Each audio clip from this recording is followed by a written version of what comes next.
Welcome to the Weaver Sews. I'm Daryl Lancaster. We covered converting my 200 jacket pattern, which features bust and waist darts, into a princess seam jacket, sewing a princess seam, and the Hong Kong seam finish in previous videos. Princess seams present somewhat of a challenge when finishing them off with a couture seam finish, like the Hong Kong seam finish. Typically, when pressing open a seam with a heavy curve over the bust apex, the seam allowance on the center front section would need to be clipped to spread open, as we see here. The seam finish we'll use is really quite simple, especially if you have some experience with the Hong Kong seam finish. You may want to review that video first.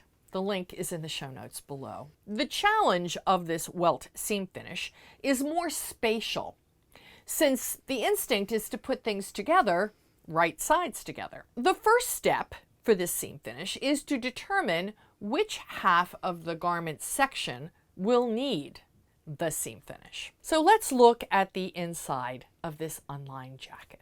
And Mulder, you're gonna have to move. Let's look at the inside of this unlined jacket. Mulder. The center back and side seams have Hong Kong seam finishes. Since they are relatively straight seams, no clipping was necessary to press the seam open. We talked a bit during the video on creating princess seams that typically hand-woven fabric gives enough that clipping is sometimes not necessary to achieve smooth results, since the fabric really gives. In the perfect world, not pressing the princess seam open, but rather to one side, would solve the problem of a garment section with an inside arc or curve needing release in the seam allowance in order to be pressed open. Enter the Welt seam finish. The way I execute this seam finish, it actually looks like half a Hong Kong. So it coordinates beautifully with unlined garments that are mostly finished with the Hong Kong seam finish. But here's the bit that's spatial. When you apply bias strips to both sides of the garment sections for a Hong Kong seam finish, the bias strips are applied right sides together with the garment sections. Once the seam finish is applied and the seam is sewn and pressed open, what you're actually looking at here is the right side of the fabric in the seam allowances on the wrong side of the garment. Because the Welt seam allowances will be pressed to one side away from the garment section with the inside arc or curve, what's visible at the end on the wrong side of the garment is the wrong side of the seam allowances. Again, here you see the right side of the fabric, and here you see the wrong side. So it's important to remember that the bias strip to create the Welt seam is applied to the wrong side of the garment section. Only one half of the garment section gets the bias strip for the Welt seam. You'll need to figure out which one. Again, pick the section with the inside curve or arc, since the desired effect here is to not have to clip the seam allowance to get it to spread when pressing open. You might want to review the video on creating and sewing princess seams first. That link is below. Do not clip any of the seam allowances like that video suggests, since that will negate the point of the Welt seam finish. To create a Welt seam, first apply a strip of bias to the wrong side of the garment section with the inside arc or curve. When I put my tailor's tacks into a garment to mark joining places, I always put them on the right side of the garment. So here you see my tailor's tacks indicating the right side. That will become really important through this construction process. In the same way we created the Hong Kong seam finish, stitch the strip 1/4 inch or 6 millimeter to 3/8 of an inch or 1 centimeter away from the cut edge of the fabric. Press the binding strip away from the garment section.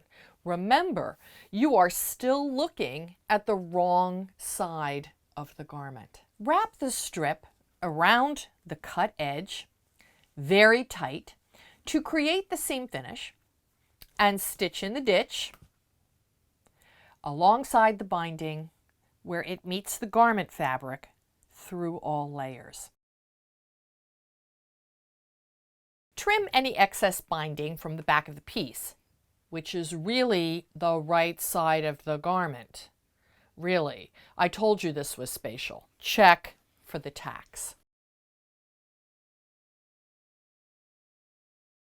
This will seem really odd. With right sides together, pin the side front or back to the center front or back, doing your best to ease in the curved section of the princess seam since we can't clip the garment front section to assist in this. Use the ease stitching to help with this. Be careful that you actually put right sides together. The center front section will appear to be upside down.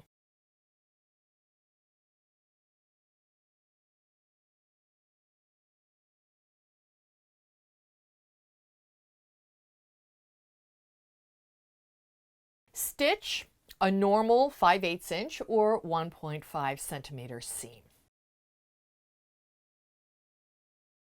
Press the seam allowances towards the side front or side back, away from the front with the inside curve or arc.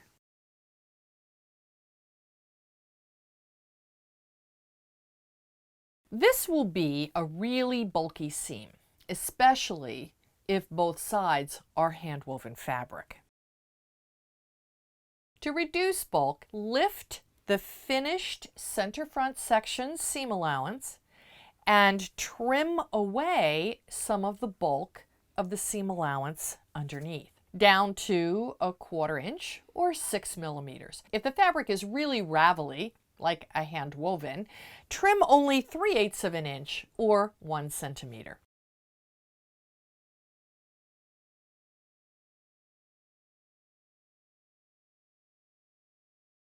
This leaves the underneath seam allowance somewhat unstable, so some kind of stitching through all layers makes sense. But normal top stitching is not desirable here, since this is a curved seam that needs to flex well over a bust curve or a back shoulder blade, especially if the curves of the princess seam extend towards the armhole instead of the shoulder. We talked about that in the video on creating princess seams. So instead, I like to stitch very close to the actual seam line, like you would understitch on a facing, through all layers. I find the closest thread color to my outer fabric, and in this case the side front, and use a somewhat longer stitch length, about 3 to 3.5 millimeters. For video purposes,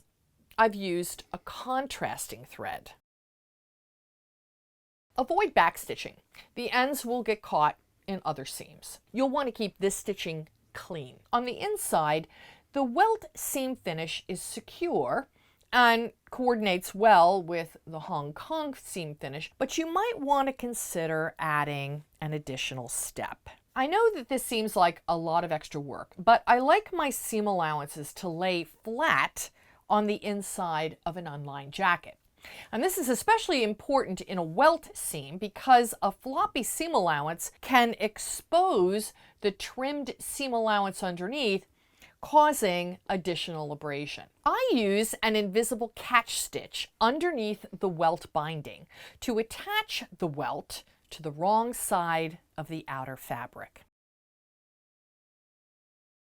We covered this stitch in the video on hems. I did demonstrate this stitch for both right and left dominant hands in that video. Never directly stitch the edge of the welt to the outer fabric, since that will create a ridge visible from the right side of the garment. Use the invisible catch stitch underneath the welt, and you won't have any visible ridge from the right side of the garment.